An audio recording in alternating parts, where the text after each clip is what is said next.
नमस्कार. आजच्या व्हिडिओमध्ये आज आपण बनवणार आहोत कंटोरलीची भाजी. तुम्ही म्हणाल कंटोरलीची भाजी तर आम्ही पण बनवतो, पण माझ्या पद्धतीने तुम्ही देखील ही भाजी एकदा नक्की बनवून बघा. सगळेजण आवडीने मागून खातील अशी खात्री आहे. ज्यांना काही भाजी खायला आवडत नाही त्यांनी या पद्धतीने एकदा भाजी नक्की बनवून खावा. इथून पुढे तुम्हाला ही भाजी खायला आवडेल अशी खात्री आहे. कंटोरलीलाच काही भागांमध्ये कंटोळली किंवा कंटोळी असंही म्हटलं जातं. प्रत्येक भागामध्ये या भाजीला वेगवेगळ्या नावाने ओळखलं जातं. त्याचबरोबर या भाजीला रानभाजी असंही म्हटलं जातं.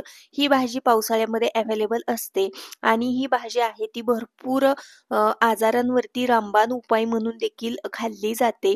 त्यामुळे वर्षातून 1 ते 2 वेळा ही भाजी आवर्जून खाल्ली पाहिजे.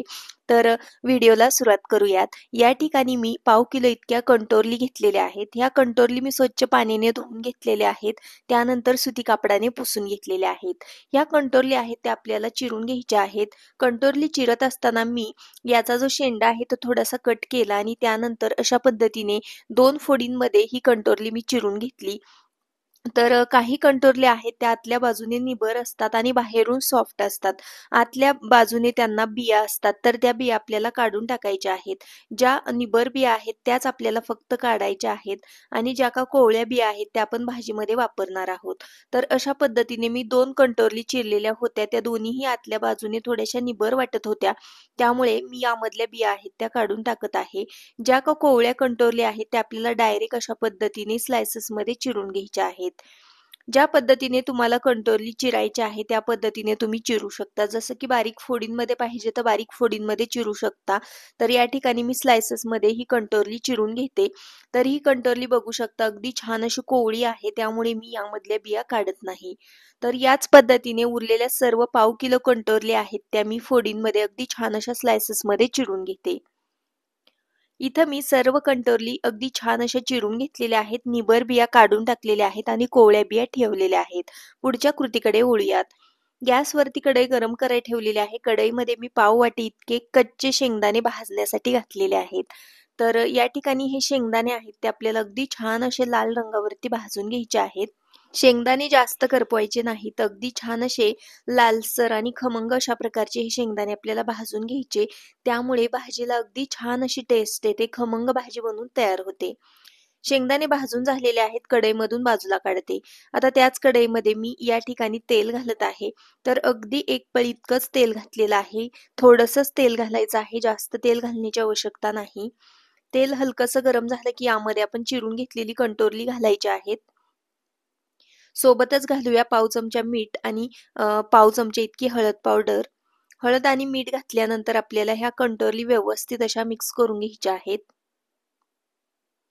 या ठिकाणी आपल्याला गॅस आहे तो लो टू मीडियम ठेवायचा आहे. गॅस अजिबात फुल करायचा नाही आणि हळद मिठामध्ये या कंटोरली व्यवस्थित अशा मिक्स करून झाल्यानंतर आपल्याला याच्यावरती झाकण ठेवायचे आहेत आणि ह्या कंटोरली आपल्याला 50% वाफवून घ्यायच्या आहेत. म्हणजेच 50% शिजेपर्यंत आपल्याला याच्यावरती झाकण ठेवायचं आहे. अधूनमधून 1 ते 2 वेळा हलवून घ्यायचे आहेत. तोपर्यंत आपण भाजून घेतलेले शेंगदाणे बारीक करायचे आहेत. त्यासाठी एका मिक्सरच्या भांड्यामध्ये शेंगदाणे काढलेले आहेत. आता हे शेंगदाणे मी जास्त बारीक न करता अगदी रवाळसर अशा प्रकारचे वाटून घेतलेले आहेत. हे पहा या पद्धतीने. तोपर्यंत आपली कंटोरली देखील छान अशी 50% होईपर्यंत वाफवून झालेली आहे. तर कंटोरली किती शिजलेली आहे हे आपण हाताने प्रेस करून पाहूयात. त्याआधी एकदा मी छान अशी हलवून घेते. तर बघू शकता 50% इतक्या ह्या शिजलेल्या आहेत. कंटोरली शिजण्यासाठी जास्त वेळ लागत नाही. वरून जर काही कंटोरली हार्ड वाटत असली तरी देखील अगदी सॉफ्ट आहे.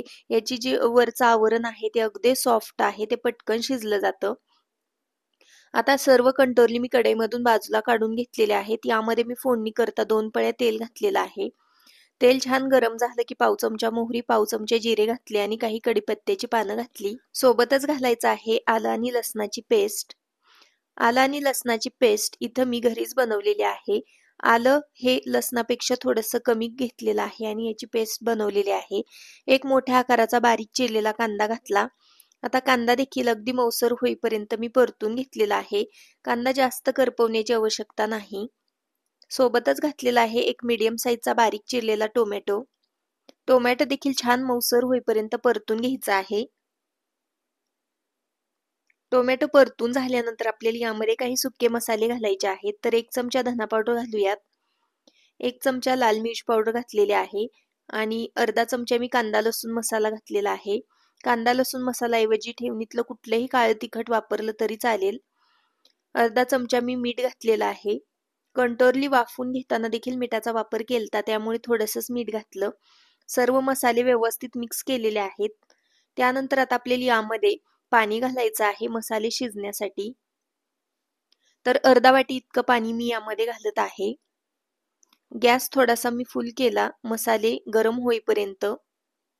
यामध्ये पाणी घातल्यामुळे मसाल्यांमधलं टेम्परेचर कमी झालेलं होतं. त्यामुळे गॅस थोडासा फुल केला आणि मसाल्यांना छान उकळी येईपर्यंत गॅस फुल ठेवला. आता गॅस मीडियम केलेला आहे आणि याच्यावरती झाकण ठेवून हे मसाले छान शिजवून घ्यायचे आहेत. तर या ठिकाणी हे मसाले अगदी छान असे तेल सुटेपर्यंत शिजलेले आहेत. अगदी मस्त असे चमचमीत मसाले शिजून झालेले आहेत. याला तरी पण छान आलेले आहे. आता यामध्ये आपल्याला वाफवून घेतलेली कंटोरली घालायची आहे. सोबतच घालायची आहे बारीक चिरलेली कोथिंबीर आणि या कंटोरली आपल्याला या मसाल्यांमध्ये व्यवस्थित अशा मिक्स करून घ्यायच्या आहेत. अगदी 1 ते 2 मिनिटासाठी आपल्याला ह्या व्यवस्थित अशा मिक्स करून घ्यायच्या आहेत. मिक्स करून झाल्यानंतर आपल्याला अशा पद्धतीने या कढईमध्ये हलक्याशा पसरून घ्यायच्या आहेत आणि त्यानंतर आपल्याला यामध्ये बनवून घेतलेला शेंगदाण्याचा कूट घालायचा आहे. तर आवडीनुसार शेंगदाण्याचा कूट तुम्ही कमी अधिक करू शकता. पाव वाटी इतक्या शेंगदाण्याचा कूट मी यामध्ये घातलेला आहे. या भाजीमध्ये अशा प्रकारे जाडसर शेंगदाणे वाटून घातले तर भाजीची चव आणखीन छान लागते. त्यानंतर आपल्याला यावरती झाकण ठेवायचं आहे आणि या भाजीला अगदी छान अशी वाफ काढून घ्यायची आहे. तर 50% आपली कंटोरली शिजायची बाकी होती, ती मी शिजवून घेतलेली आहे. अधूनमधून 1 ते 2 वेळा ही भाजी हलवून घेतलेली होती. भाजीवरचं झाकण काढल्यानंतर तुम्ही बघू शकता भाजीला रंग काय छान आलेला आहे. आता यामधली एक कंटोरली आपण हाताने प्रेस करून पाहूयात. व्यवस्थित अशी शिजलेली आहे. म्हणजेच आपली इथं कंटोरलीची भाजी बनवून तयार झालेली आहे. ही भाजी मी एका प्लेटमध्ये काढून घेते. त्यानंतर तुम्ही बघू शकता अतिशय टेस्टी अशा प्रकारची आपली कंटोरलीची भाजी बनवून तयार झालेली आहे. भाजीचा सुगंध म्हणाल तर अगदी घरभर दरवळत आहे. अशा प्रकारची टेस्टी भाजी इथं बनवून तयार झालेली आहे. या भाजीलाच काही भागांमध्ये गोड कारल्याची भाजी असंही म्हटलं जातं. कारले आपली कडू असतात, पण हे कंटोरले आहेत ते खाण्यासाठी कडू नसतात, अगदी गोड असतात, म्हणजेच चवीला छान असतात. तर या पद्धतीने तुम्ही एकदा ही भाजी नक्की बनवून बघा, तुम्हाला नक्कीच आवडेल अशी खात्री आहे.